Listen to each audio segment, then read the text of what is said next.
Hey, thanks for joining us online here at Flatirons. We're continuing on in our series called Heart Attack. If you have any questions or if we could help you out with anything, you can hop online, flatirons.church.com on our website or any of our social media accounts, Facebook, Instagram, whatever. We're glad that you're here. Hope you enjoy. Hey, Flatirons. I am excited and nervous about this part 2 of this marriage and divorce thing that we opened up last week. Before I get into that, I'm also really excited to give a shout out to Burlington, Colorado, over in eastern Colorado. We're all linked together, and what they're doing over there in Burlington is amazing. So shout out to you all over there who are listening live this weekend. The other thing is I'm really happy about my new shirt. So this is the new Flatirons shirt that's coming out. It's going to be available at all of our campuses sometime between now and Christmas. They're all on order and back order, and so those will be available. And when we run out after Christmas, you'll be able to get online on our website and order these no matter where you are in the world. So all you listening in China, you can order one of these as well. I'm excited about that. Hey, I want to jump into this and kind of catch everybody up if you weren't here last week. And again, if you weren't here last week, this is part 2. And so let me bring you up to speed, but go back and listen to this like part 1 of looking at what Jesus has to say about marriage and divorce. And let me put some context to it. In the past several months, we've been working our way through this famous talk that Jesus gave on the side of a hill called the Sermon on the Mount. And he starts it by announcing that it is now possible for regular, like normal, imperfect, and the Hebrew word there is anawim, like throwaway people who made so many mistakes. It is now possible for people like us to live our lives in this thing called the kingdom of the heavens. And what he means by that is it's possible for us to live everyday life together in a with God friendship, ongoing conversational relationship with Jesus, like not after we die and go somewhere else, but in this life. Which I'll be honest, that's not how I was raised. And it's what many of us, or I'd even say most of us, we never really considered that possibility actually being a normal reality for people like us in our daily lives. That's for saints or people in the Bible or something like that. But Jesus says this, is that access to living in the kingdom and having that kind of kingdom life, Jesus says, it's near, it's available, the doors are wide open, it's closer than we ever thought possible. And so he says, in light of that, you might want to rethink everything. You might want to repent. Rethink how you think about everything, not just about what you're doing, all day long in your everyday life, but go deeper. And that's the theme in this. Go deeper, like why you're doing it. Like what's going on the inside, because what you're doing on the outside is just an overflow of the kind of person that you really are on the inside, right? And we would all agree with that. So, but here's kind of some aha moments for some of us. When it comes to like what we believe, what you actually do on the outside, it reveals what you actually believe to be true on the inside, right? What you actually do, how you treat people, how you approach marriage, how you approach kids, all that actually reveals what you're holding on to and what you believe to be true on the inside. We always define faith as, this is how we say it around here, I believe that God is who he says, I believe that Jesus is who he says he is, and he will keep every promise that he's ever made. And I believe that's a great working definition of faith. I believe that Jesus is who he says he is, and he'll keep every promise to me. But I think if you really want to push into it, a better definition of faith would really be this. Faith is living your life and making choices and decisions that reflect your level of confidence, that reflect what you believe.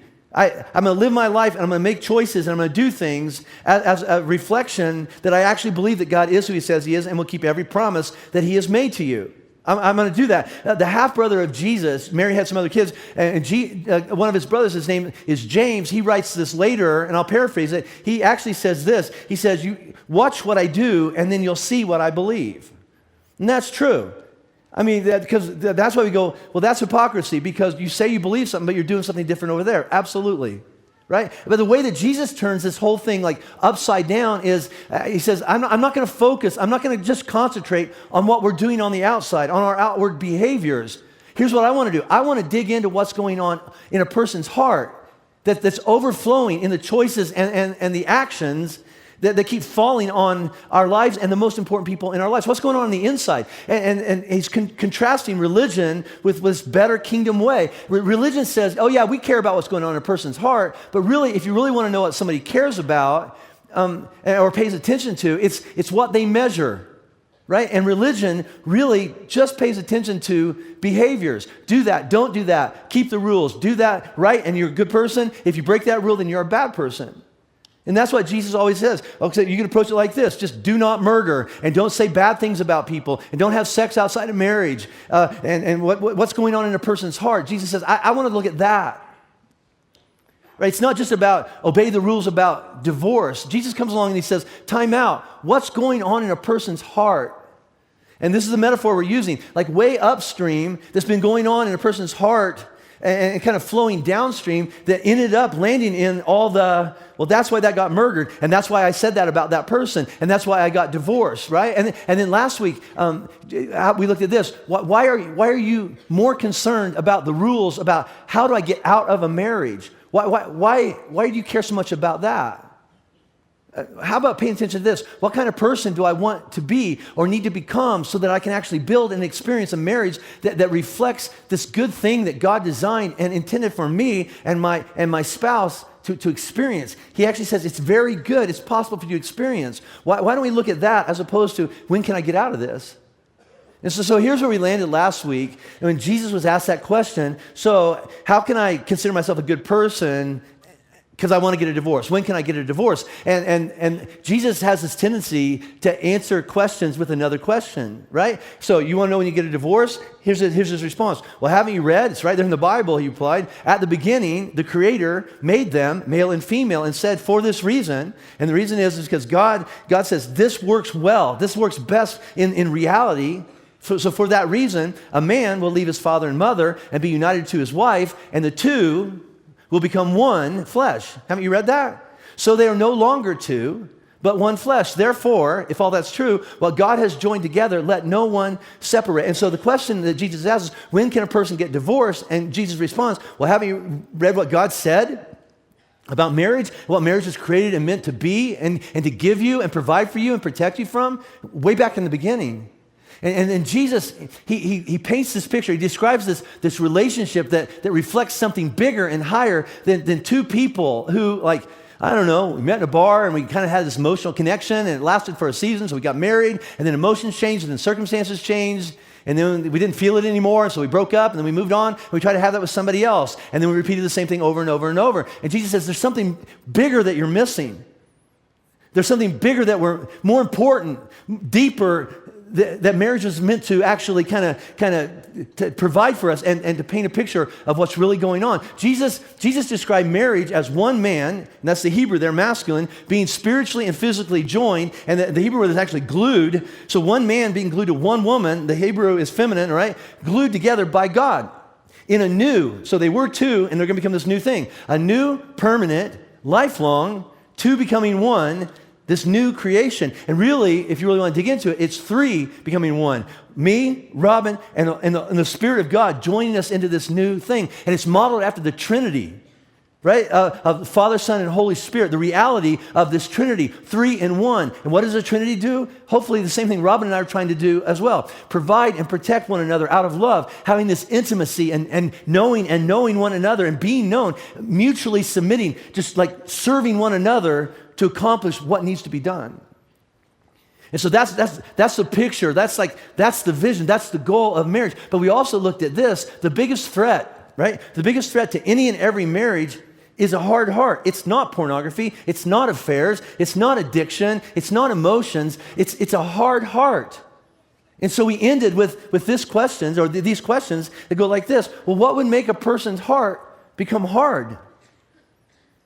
Right? What would make my heart get hard that I would actually say, I don't want to do this anymore? And it's the same list that Jesus has been working through, because what he's been teaching is this, and then that leads to this, that leads to this, and this builds on this. So what would make my heart really become hard? How about anger? And anger in itself is not a wrong thing. Anger is actually a good thing. He's talking about unresolved. I don't want to deal with it. I just stuff it and it festers. I try to push it down. I repress it. I deny it. But what I'm finding is it comes out sideways, that kind of anger. And whenever we do that with anger, we don't deal with anger, just let it build up. He says it always leads to this thing called contempt. And contempt is this, I'm really angry with you and I want to do something to you. So in order to do that, I'm going to redefine my wife, or you're going to redefine your husband, whatever that is.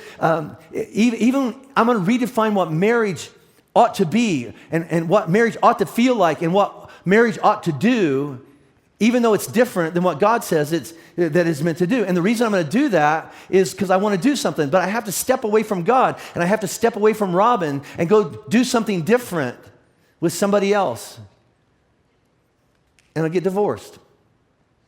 So that's where it always goes. So rather than argue about when am I allowed to get a divorce, the answer is anytime you want, I guess.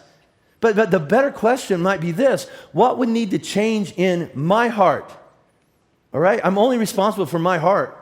All right, but what would need to change in my heart to give myself and my spouse, and if you're 15 years old, this is all prep work so that you actually have a spouse, and maybe you have the greatest chance of experiencing a marriage that reflects what God originally defined as very good. What would need to change in me to give us a chance to experience this very good life called marriage? And that's what Jesus called it. So what needs to happen? And the three words I left off with last week were this: vision, intent, strategy. Vision, intent, strategy. You have to have all three. And if you leave one of them out, it doesn't change a thing. Let me ask you, what is the vision for your marriage, or the marriage you want to have, or the marriage you're in, and even though it's falling apart, what is the vision for your marriage? If you could have that. And here's the conversations, but I don't think I can have that, or it's too late for us. Okay, time out. All right, if it was possible, if you could have that kind of marriage, what kind of marriage do you want to experience? And does that vision that you're thinking about, I want to live this kind of life with this person, does it line up with and agree with what God designed and defined marriage to be? And if so, go for it. That's why we're here, right? But some of us have put up a white flag or settled, and here's our vision. It's better than being alone. The vision for my marriage is it's better than being alone. Or how about this? This is as far as the vision for our marriage has gotten. I don't know. I met her. She liked me. I liked her. I dig her. She's pretty cool. How about this? We've been together so long. Everybody said that's what we should do. It just seemed like the right thing to do. So we got married. Some of us have even said this: I don't know. I felt sorry for her, so I married her. Or how about this? He was a mess, but I thought I could change him and fix him. Okay. Go for it. How's it working? Let me throw out some ideas that God throws out there going, would you think about having this kind of vision? How about a vision that looks like this? A man and a woman joined together, reflecting different attributes of God in their own unique ways. I bring stuff to the table, Robin brings stuff to the table, and we combine them and we complement one another, all right? And here's what we're going to do with that. We're going to create something new that couldn't be achieved without the other. I'm not saying you're half a person if you're not married. I'm saying that when you join together and bring your unique giftedness together, something new happens. When two become one. See, this is really, really important, okay? Marriage is not about giving up your unique identity or giving up your individuality. That would be the worst thing I could ever ask Robin to do. What marriage is I'm going to make a choice. I could live by myself. I'm not going to give up my independence, my isolation, my identity. All right, I'm choosing to give up living in isolation. I'm not going to give up my identity. I'm not going to give up my uniqueness. I'm going to give up living my life in isolation. How about that for a vision? How about this for a vision? A marriage where the glue that holds us together is the presence of and the reliance on and the trust in the God who is the center of each of our own personal hearts, joining together to pursue God together. So she has God in the middle of her heart, I have God in the middle of my heart, and together we're going to run after God together. How about this for a vision? A marriage that is built on knowing and being known.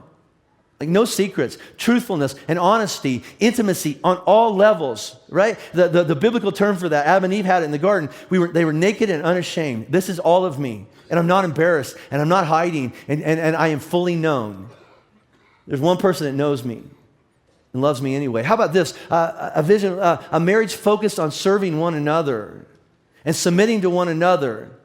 Not she should do this, right? We'll get to that in a minute, all right? Focus on serving and submitting to one another. Why would you do that? To accomplish something greater in this confidence that my spouse's intentions and actions will always be for the good of the other. Robin knows that anything I do is going to be for her good, and I know that Robin does is for my good, even at my own cost. I'm willing to lay down some rights so that Robin thrives. And it's modeled after the way that Jesus loves and serves me. I want to love Robin like that.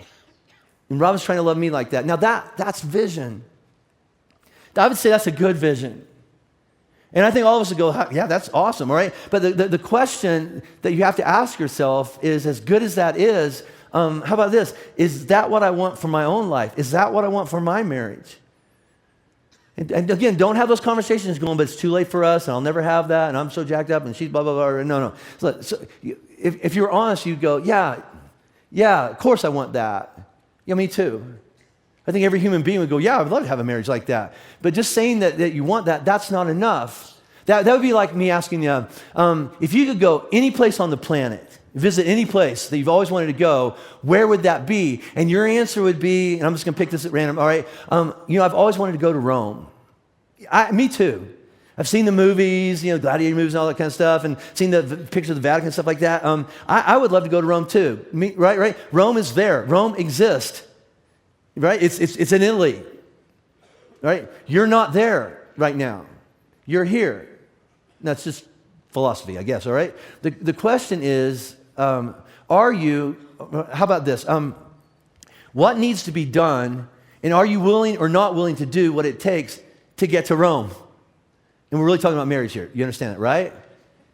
Are you willing to do what it takes? And that basically, have you decided that's what I want? Because that's called intent, right? Intent. Do you intend to go for it? Do you intend to go to Rome? Or just dream about it? See, you can dream about it, pray about it, sing songs about it, and that's all good and important, to watch movies about it and write about it, whatever that is, all right? It doesn't change anything. So I've always had this vision for going to Rome, and I'm going to do it. Okay, you're not there. So what is your strategy?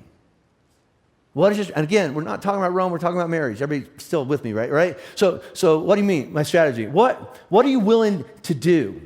What are you willing to change? What do you say, in order to get to Rome, I got to stop doing that, and I got to start doing that, which would allow me one day to actually end up looking around going, I'm in Rome.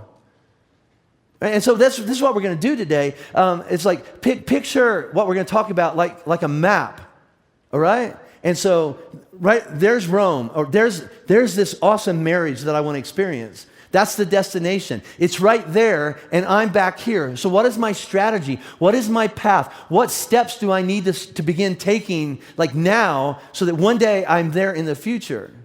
See, again, and we talked about this last week. Now, everything in our life that's happened so far is upstream, and we can't change it. We can learn from it, and we can be forgiven for it, but today, we're as upstream as we can possibly be. And everything after you get up out of this chair in a few minutes, everything that comes after this moment is downstream. And whatever this stream goes will lead to whatever your marriage will be that you end up with. It will end in, this is my family, this is my marriage. So what needs to happen now so that I end up down there? See, again, we have to start with reality, all right? This is deep. However you got here, in this marriage, in this life, with these memories, with these scars, with these wounds, with these, whatever that is, with this baggage, whatever it is, all right, however you got here, this is where you are. And you can say, but I don't want to be here. But you are. Well, this is the way I thought I would end up. But this is how it ended up. And so you have to say, okay, I have to face reality. This is where I am right now. But everything that comes next downstream, every step from this point on, I have to make a choice and a decision, intent, all right? And whatever I do from this point on will either take me closer to Rome or away from Rome. So you say you want to go to Rome. You say I want to experience that marriage that Jesus described as very good. Well, okay, me too. So what will it take to get there? And when do you want to start moving in that direction? How about this? What map do you plan on following? Do you just plan to wander around and going, maybe I'll land in Rome? It probably won't happen. And along the way, there will be obstacles. So what are you going to do when you run into obstacles between here and there? Let's even get more specific. Let's really, really hone it down, because all this is like metaphorical. Like, how about this? So let's say you're married, or you're going to get married in a year, or whatever it is. What do you want your marriage to look like 1 year from now? I know what it is right now. You know what it is right now. My marriage is reality. A year from now, my vision is This is my marriage. 5 years from now, 10 years from now, or let's just go bigger, right? 50 years from now, I want to be married to her. And I want our marriage, I want to look back on 50 years of marriage, and these are the things that I want to experience. So how do I get that? Well, you start there and you reverse engineer all the way back. That's what we're going to be talking about when we come back from Christmas. We're going to reverse engineer back. What needs to start happening now to make that possible? I can say, well, I don't think I can hit that. Okay, then you probably won't. Or I keep going for that and I keep missing it. That's not the problem. This is. What needs to change here? So what do I need to start doing now? Not all at once, but between here and there. What are the must-haves? What are the mile markers between here and there? Or how about this?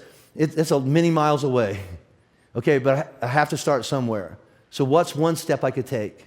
See, in the most important things of life, the hardest things in life, but the most important things in life, it's all the same, okay? For example, parenting, right? The same kind of rules or laws or principles are in place. Here's what I mean by that. And as a youth pastor and then as a parent, I've experienced this and I've seen it a lot, all right? We all know this, all right? You can't cram everything you want to do with your kid in that week right before they leave for college. But we have this panic, all right, the second semester of their senior year or the month leading up to their marriage, and you're going, oh, I said when I had a kid I wanted to do this and this and this and this, and then they're gonna graduate and they're gonna go off or they're gonna get married or they're gonna go in the military, whatever that is, and then you try to cram it all in 1 week and it just doesn't work. No, you have to say, they're leaving at a certain date in history. I'm getting married, I'm going to, whatever, in a certain date in history. And I got to come back here and I go, okay, I have to start in that direction. And just like everything else, it's just usually one little thing. And along the way, there's some big things, some big events, but every day, it's just step after step after step after step. And then they graduate and they're gone. Step after step after step after step. And then they get married and then they're gone. Step after step after step. And then we've been married 50 years. Right? So, I've been listening to a podcast. I'm so trendy. I kind of boycotted them, and then I started listening to a few of them, and now I'm kind of addicted, all right? But one of my favorite kind of personalities out there that's doing a lot of podcasts is this guy named Jordan Peterson. He's a clinical psychologist out of the University of Toronto, but he counsels people. Has been his like main occupation. And what he says is this, is that in counseling, and if you've been in counseling or therapy like I have, all right, we've seen this, the job of a good counselor is not to solve your problem for you. A good counselor doesn't say, tell you that you're supposed to do. I mean, there are counselors that do that, but the best thing that a good counselor or a good teacher, and this is what I want to try to do today, because we see Jesus do this a lot, all right, is this. He comes up to the client, the student, the disciple, the follower, and tries to say, can you articulate your goal? What's your vision? What do you want to happen? Where do you want to end up? And then what's interfering with that? What is the problem? And then not solve the problem, but give them the skills and the tools and the language so that they can address the problem and that they can solve it and then continue on towards the goal. Because after they're not in counseling anymore, there's going to be another problem, right? See, Jesus isn't going to simply tell us what to do. He's going to teach us and give us the skills and the right questions so that we can look at what's going on in front of us and we can solve it because we know what to do now. He's going to ask questions like this to get us on track with our vision. What kind of person do you want to be? We have to answer that question. He's going to ask us things like this. What kind of life or what kind of marriage do you want to experience? Most of us haven't really thought about that, which is why we stumble into marriage and then make it up as we go. Or how about this? What's going on in your own heart or your life that would increase your chances of having that good marriage and that good life? Also along that, what's going on in your own heart or life that would actually decrease your chances? I got some stuff in there and it's gonna interfere with my marriage. I might want to pay attention to that. Which leads me to this question, okay? If that's true, what are you willing to address and change? Because some of us are going, I'm not going to change. Okay, it's going to interfere with your marriage.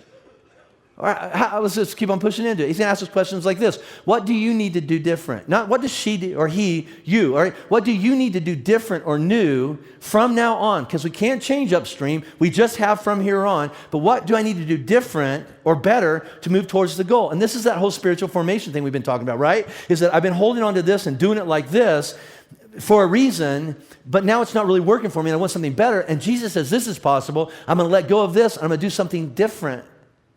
Followed by, when are you going to do that? When are you willing to start preparing and moving towards that goal?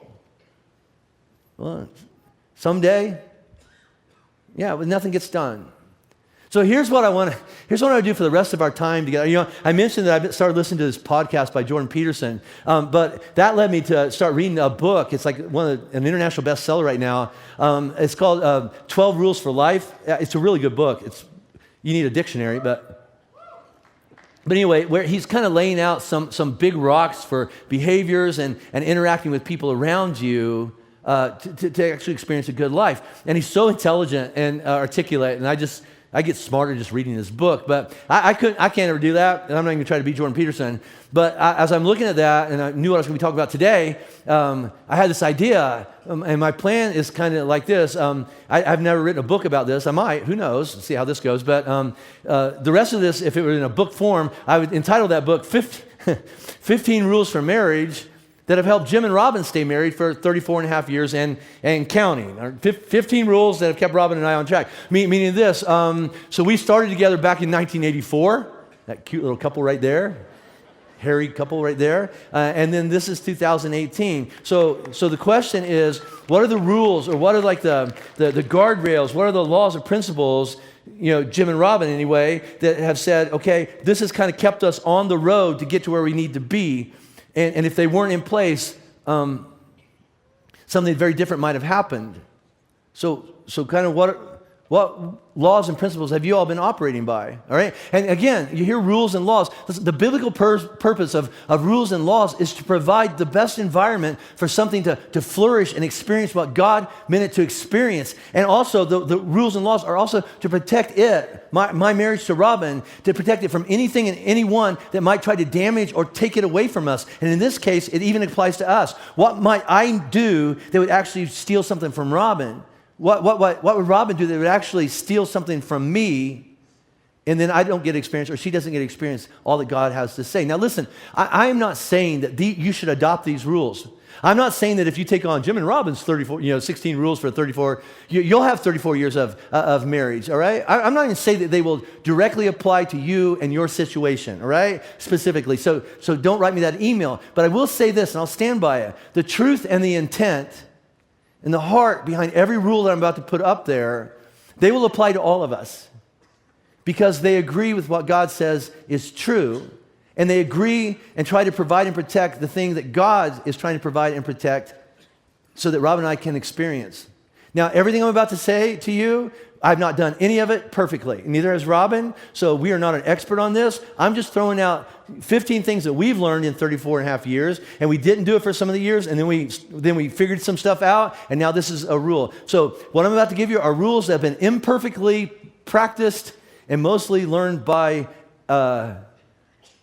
doing it wrong and then trying to figure out how to get back on track. So not an expert, a fellow learner with you, okay? I have 6 different areas of life. This is the time where I'm going to go really fast, and I'm not even going to really expound a lot on all of them. I would really encourage you to do this, and this is where I'm going to end in just a few minutes, but get in a group. If you don't have a group, find some friends to get together and go through these 15 things and just see where it lands with you.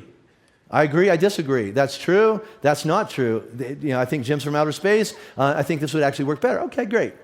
So here's 6 areas of life broken into 15 rules that have helped Robin and I make it this far and counting. The first one is you're going to expect is communication, all right? Communication. So as we're interacting with each other in good times, and mostly communication is really the biggest factor is when things aren't good, right? So here's the first rule between the two of us. Never, ever, ever, ever lie, ever. And you can lie in 2 different ways. You can outright lie, or you can just leave some stuff out. It's the same thing. I'm not going to tell you the whole truth. So truth is the key here, okay? God is truth. His word is truth. We speak truth. And when we speak something that's not true, it breaks everything, right? Right? You can trust each other, tell one lie, and it may take years to regain that trust. So never, ever, ever lie. But what might happen? I'll tell you what, something really, really hard might happen. It won't be as bad as when you find out that you got lied to, okay? Never, ever, ever lie. Got it? Take a picture. I'm going to move on. Got it? Second one is this. You have to take responsibility for your own sins and your own mistakes rather than play the victim all the time. Right? When you're having a conflict, blaming somebody else's actions as the cause for, well, I couldn't help it. It's not my fault. And if you'd done what you were supposed to do, then I wouldn't have to done what I was supposed to do. Listen, that's not true. That's not true. What they did may be a reason. What you did is just not an excuse. You can never point at somebody else's life and say, that is why I had to sin. It's not true. It's not true. So you have to take responsibility. And responsibility is going to come up a lot in this because the key descriptive word of an adult is I take responsibility for my good stuff and also for my bad stuff. And I'm not going to blame everybody else or play the victim of what people have done to me. It just doesn't help a marriage, right? So those are the first two things, all right? In terms of communication, there's a bunch more. It could be its own series. I'm moving on. The second one, of course, would be in the area of sex. Ta-da, this is why we have kids ministry. But this is going to be kind of profound. And actually, I've been married for 34 years, and it's just recently that I've kind of figured some stuff out in this crazy, awesome thing, all right? So when it comes to sex, here's some learnings for me, all right? Ask for what you want or hope for, and then be thankful if you get it, all right? And when you don't get it, you don't shut down and go passive-aggressive. Ask for what you want or, what's the word there?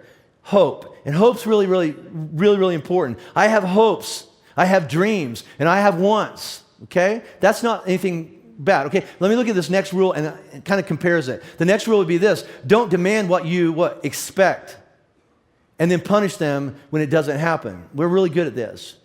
I have hopes, I have wants, I have dreams, and I'm asking for something. But when I walk in and I demand what I expect you to do for me, you may get it. It won't work well. And it will, in the long game, it will backfire on you every time. Now, ask for what you want and hope for. Don't demand. Here's a learning aha moment for me. And this is through my Crucible work in this men's group, in my soul group that I've identified over the last 4 years. A lot of times I tend, and I think my intentions are good, I really do, is that if Robin is in a certain place in depression or physically or whatever that is, in my mind, in order to serve her or not pressure her, something like that, I will actually shut down part of my life, part of my sexuality, part of my whatever that is, and go, I should just put that away or something like that. But what I find is that when I shut down that part of my life, I shut down more than I intended to shut down. And in doing that, I've redefined who I am, and I've also refined who she is and what our marriage is. I'm no longer her husband, I'm her buddy, or I'm her nurse, or I'm her caretaker. And I would do all of that for her. But I'm doing it, and I'm shutting down a very important part of who I am and what I hope for in this marriage. And so what I found through doing it wrong a lot is, I sat down with Robin and I said, I'm going to ask, and I'm going to say, I want this, and I have a hope for this. And when the answer comes back, no, okay, but it's still there. And I understand, and I'm not going to demand anything, but I'm not shutting down this part of my life because I'll shut down too much and we'll pay for it. Does that make sense? Okay, so communication, especially in the area of sex, you got to talk through that, all right? The other thing that probably is the most stressful thing in a marriage would be our children, right? Our children, I mean, they're worth it most of the time, but sometimes, I mean, they just stress us out. So here's a couple rules that Robin and I have found work really well when you have kids in the house, all right? The first one would be this: never side with your children against your spouse in front of your children. Now, there are times when Robin and I and the family, we're having a discussion and the kids want to do something and I want to do something, Robin wants to do something, and I can look across the room and Robin is telling me, Jim, you're wrong, you're way off on this. And I can look at her and go, Robin, she has a good point here, okay? That's all true. The worst thing I could ever do is go, Robin, you're wrong. Allie, you're absolutely right. I don't know what mom's thinking, all right? No, we call a timeout and go, can I talk to you? in the other room. And that's not lack of integrity, and that's not living our lives in secret. There's some things that we are between the two of us. And that leads to this next one. Never undermine your spouse to your kids, and never use your children as counselors. I see this especially when marriages are going really, really rough, and we put our kids in the middle and we make them pick sides, or we actually ask them to counsel us about our marriage. That's not fair. What you're asking them to do is, will you side with me against your mom? Will you back me up with your dad? That's not fair. It's not fair. And it's really abusive. They're children, and you're an adult, and this is between the two of you. All right? And don't put your children in the middle of that. And don't undermine your spouse in front of them. All right? They need to see unity. They need to see conflict worked out healthily, but they don't need to see us parent each other against them. Because kids they're smart and evil. Right? Meaning this, they're so smart, they can look at it and go, do the math. I know how I can win and get what I want. All I have to do is kind of pit them against one another, and I win. But everybody loses. Make sense? Okay, here's the fourth one would be this, in the area of spirituality. And every time I'm going to talk about spiritual rules and laws, I'm going to look at the husband and the father first, because that's what Jesus does. See, so please hear this, okay? I hear so many men. We talked about this last week. I don't know where the Bible verse is. It's somewhere in the Bible, and I don't know exactly how it goes, but it's something to the gist of the husband is the boss, he's the head, he has the authority, and now everybody has to do what I want because I'm king of the house, right? Listen, hear this, husbands and fathers. Here's the rule. If you have to play the card, I'm the spiritual head of this house, and you play that card in order to force your wife or kids to do something, it's probably not true. What? That you're the spiritual head of the house, right? How can you say that? Jesus is the head of the universe, and he took on flesh, and he came to serve those he loved, right? Not once do you find Jesus walking into a room, pulling out his Jesus, I'm God and I'm in charge of the universe card, throwing it on the table and telling everybody to get in line and do what I tell you to do, because I'm the head and I'm the boss. No, he led in a different way, which would be this next rule, which is this: you must lead by example rather than directives in all the areas of your life. If you want to have spiritual authority over your family, you lead by example, right? You are the spiritual thermostat of your home. You are. Well, you can't stand before Jesus and he goes, hey, I entrusted you with this wife and these children, so did you point them towards me? And you can't look back and go, that really wasn't my deal, and I didn't know a lot about it, and so I sent them off to a private school, or I sent them to youth group at Flatirons, or that's kind of their mom's thing, and I just thought she would get it done. No. You're the spiritual thermostat of your home. You lead the way to church. You get up everybody out of bed. You say, no, we're not going to do all those things if it excludes the more important things spiritually.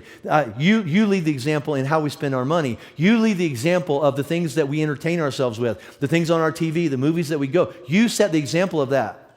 This is the language we use. This is how we speak to one another. This is how you speak to your mom. This is how you don't speak to your mom. This is how we use alcohol. This is how we abuse alcohol. Now listen to this. And then when you make a mistake, and we will all make a mistake, you take responsibility for your mistakes, and then you correct them and adjust them in front of your family moving forward. I hear this all the time. Well, I've screwed up my life so much, there's no way I could talk to my kids about what they ought to do with spirituality or what they ought to do with their life. No. No, you have not abdicated. You've not abdicated your role in their life because you made a mistake. The only point where you abdicate your authority is when you abdicate responsibility. And then that's when you lose. All right? So spiritually, these are the rules that have to be in place. I cannot blame Robin for the lack of spiritual direction in our home. I have to take responsibility for that. Right? The other big area that I have to look at would be money. All right, money would be listed as the biggest stressor. It's listed in almost every divorce as one of the big stressors that kind of freaked us out because we were always fighting about money. But really, money was really about a bunch of other stuff. So I'm going to throw out a couple of rules here that Robin have applied in our life, and if it works for you, great. If it doesn't work for you, and this is going to be pretty controversial in 2018, but this is what we found works for us. It makes sense. If two become one, If Robin and I left our isolation aside and now we are one, it just makes sense that you have one bank account together, right? I make all the money. Robin doesn't have a job. I can't say, I don't know if I want to give you my money. It's not my money because we're one.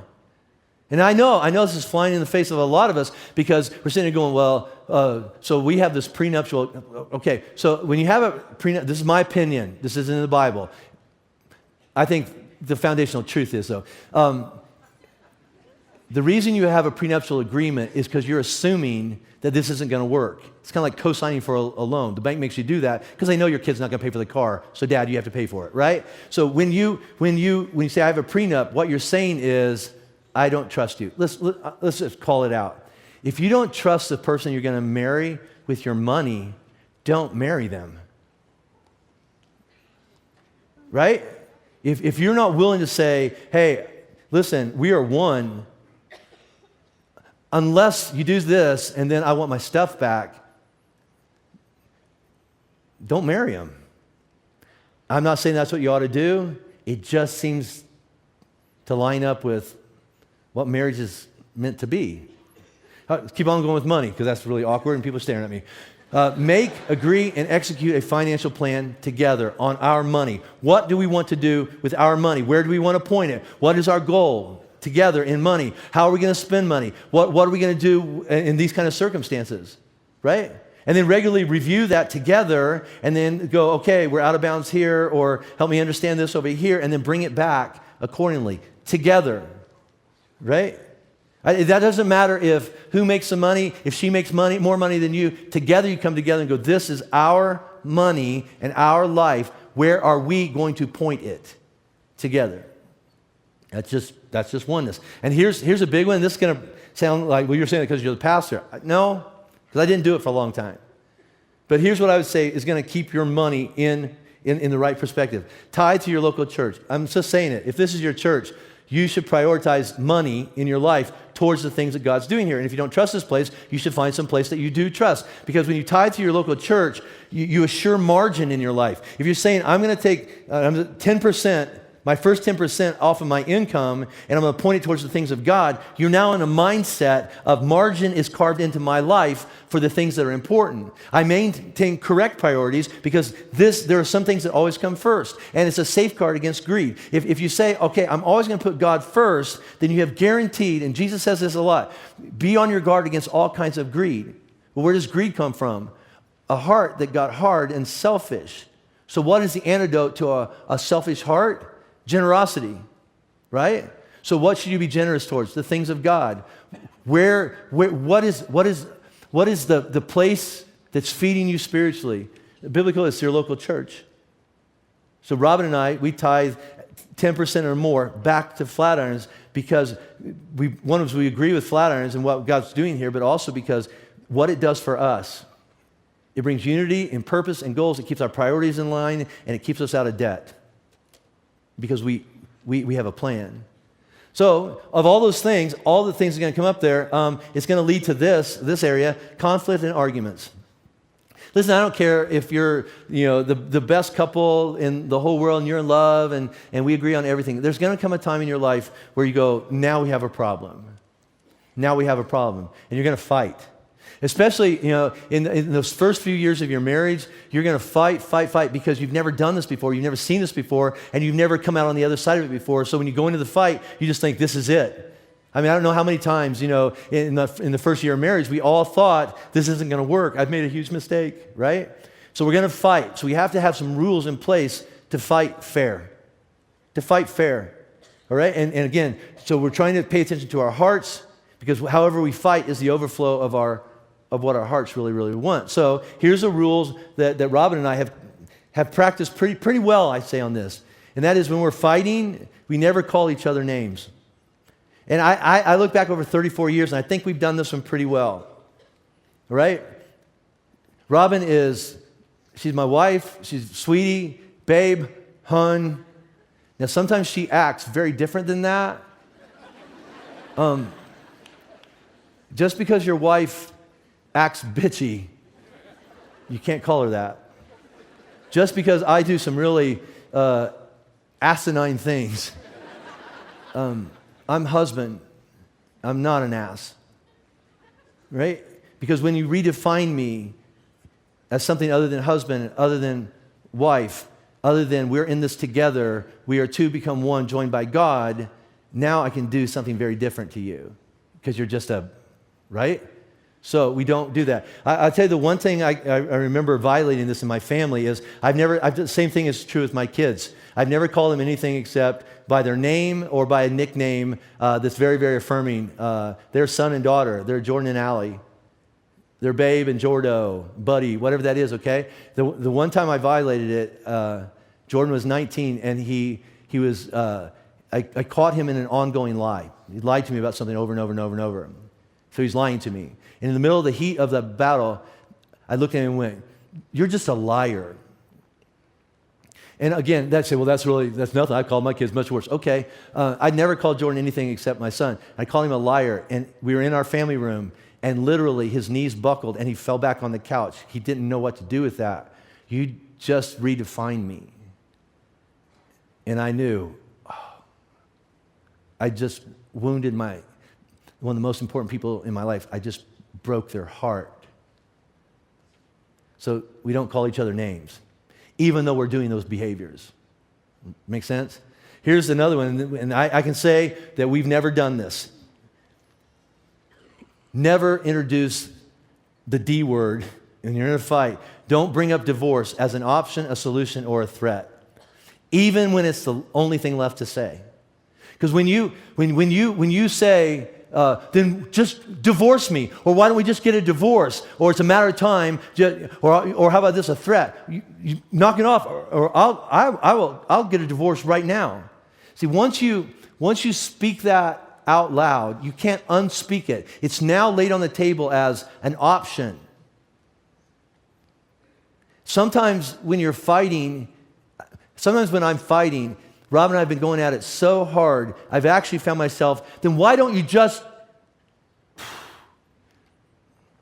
I'm not going to break that rule. Now, if you're sitting here right now going, we do that all the time. Okay, you can't go upstream. All you have is from this point on. So maybe your takeaway from today is, so we have to stop calling each other names. We have to stop saying F you. We have to stop throwing divorce as a threat on the table. We're not going to do that anymore. The other thing is when you fight, and this is some of the work I've been doing in my own heart through Crucible and stuff like that, is when you're fighting, stick to the related data, the facts, rather than jump to story and feelings and generalizations. Meaning this is, what happened? What's the data? You said you would do this, you didn't do that. You said you would be here, you didn't do that. You said that you would whatever, and then you didn't do that. That's the data. Now, what does that do to you? Well, when you do that, here's how I feel, or here's what I assume. The story I make up about that is really about this, right? Or how about this? You did that, and then I bring in all your history, because you always do that, and you're always like that, and you're just like your mom, and it's just like this, and you're never going to... No. Not fair. Not fair. What just happened? What's the data? What's the story you bring up? Now, here's the other thing. Now take a step back and go, why is this bringing up so much energy? Probably more than it deserves. What is that, what he or she just did? What is it really triggering in me? And here's what we looked at a few weeks ago. When you do that, it reminds me of how I felt back here and what happened to me back here that has nothing to do with you, but it makes me feel the same way. So I throw all of that at you, and it's not really your fault. How many fights have we had when we're in the makeup stage, we look back and go, babe, I'm sorry. There's just a bunch of crap going on at work, or I had this fight with this other person, or when you said that, it just brought up all those memories. Great. Not her fault. If you can get on the front end of that, rather than throwing it all at her with a bunch of generalizations and stories, if you can get to that before you do that, we can get to the solution a lot quicker. See, in that, you have to take responsibility. Right? You have to own your part of what's going on in this fight. And then you have to accept and apologize and adjust your part. You cannot adjust her part or his part for your part in the conflict. And then when it's all, okay, I have a request. So the next time that this happens, will you do this instead of that? Will you ask me this before you just assume? Will you do something different? And they may say yes and they may say no, but at least you can have some hope of understanding and moving forward that you can point back to and say, the data is this is what you said, and we had an agreement. Help me understand why you broke it. And here's probably the biggest one that would just save a lot of marriages, I think, is this. I was going to say if, but it probably should be when. If it gets heated, and sometimes it gets heated, doesn't it? Take a time out in the next word, and then re-engage. And that's really, really important. It's not take a time out. Okay, stop. Let's don't talk about this. I don't want to talk about this. Let's just forget about it. Let's just pretend like it didn't happen. Let's just move on, and I'll be fine.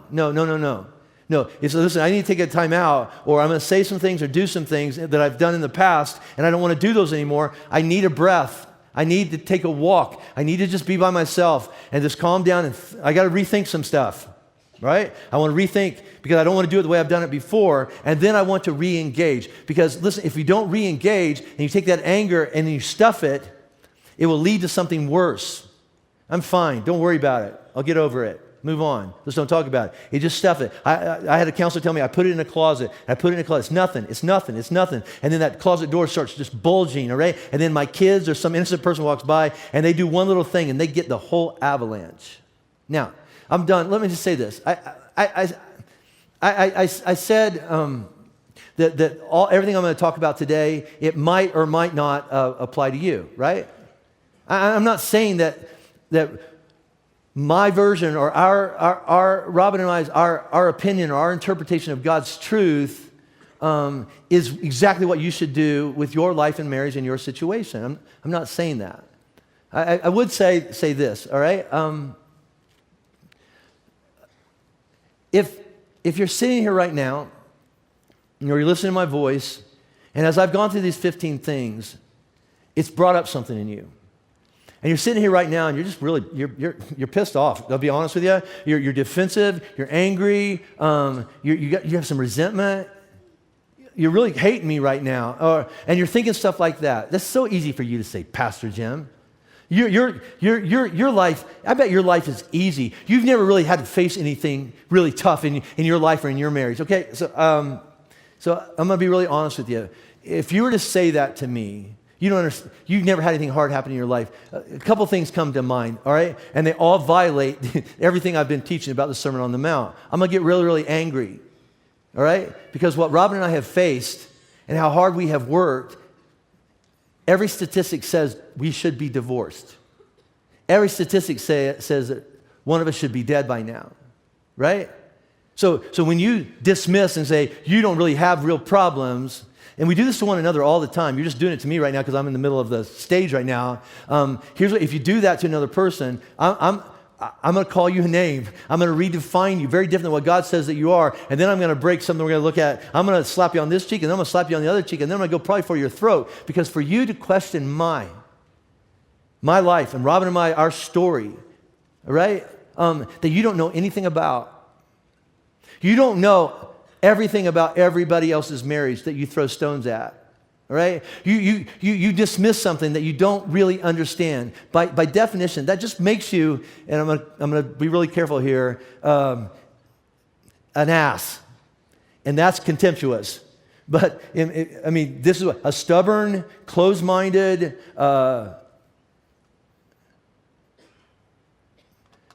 judgmental person, and part of me that still needs to change wants to punish you. And this is how we feel, right? When somebody looks at it and goes, you don't really have problems. Then something boils up inside and goes, you just want to back away. Let me just say this. You don't know my life, and I don't know your life, but I will say this. You can't compare your life to somebody else's assumed life as your excuse to continue to screwing up your life and making bad decisions. Well, you don't really understand, so I'm going to keep on hurting her. I'm going to keep on, undermining him. I'm going to keep on breaking up our marriage because my life's harder than yours. I get it. So let me close with this. All right, if you don't like my plan, if you don't like Jim and Robin's 15 rules for marriage, all right, so what are yours? What are your rules What are your guardrails? What's your strategy for your marriage or your marriage that you hope to be in one day? And how are they working out for you? And if things keep going the way they're going, downstream, right? Married or single, does that stream lead you to the marriage and the life that you said that you wanted?